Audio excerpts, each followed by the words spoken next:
Welcome back sa akin channel. Narito na naman tayo para maghatid ng isang mainit at controversial na balita na tiyak na ikakagulat ng marami. Sa isang matapang na akbang, si Congressman Rodante Marcoleta umano ay nagsampa ng mga kaso na uwi sa pagkakakulong ng ilang opisyales na malalapit kina Pangulong Ferdinand Bongbong Marcos Jr. at House Speaker Martin Romualdez. Ayon naman sa mga impormasyong nilabas, ito raw may kinalaman sa mga ilegalidad sa paggamit ng pondo ng bayan. Ayon sa mga ulat na kumakalat ngayon sa social media at ilang independent news sources, ilang opisyalis ng pamahalaan ang sinasabing nahaharap ngayon sa kasong katulian at misuse of public funds. Bagamat hindi pa kinukumpirma ang mga pangunahing ahensya ng gobyerno, sinasabing ang inisyatibong ito ni Kong Marcoleta ay bahagi ng kanyang panawagan para sa mga transparent at accountable na pamahalaan.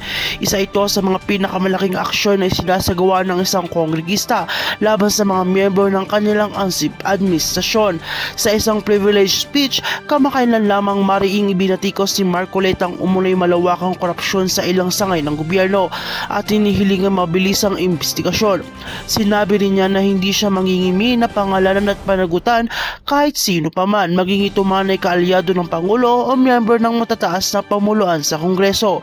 Ang batas ay para sa lahat, ani ni Marcoleta. Sa kanyang talumpati, mabilis namang umani ito ng mga taga-suporta at reaksyon mula sa publiko.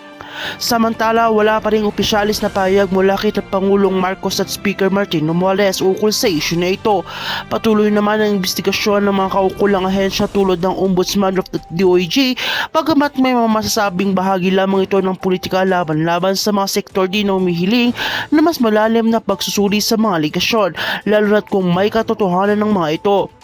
Para sa karagdagang detalye at updates, manatiling nakatutok dito sa akin channel. Huwag kalimutang mag-subscribe, i-like ang video na ito at i-share ang inyong mga kaibigan upang mas maraming makaalam ng totoo. Marami pa tayong dapat abangan sa susunod na mga araw.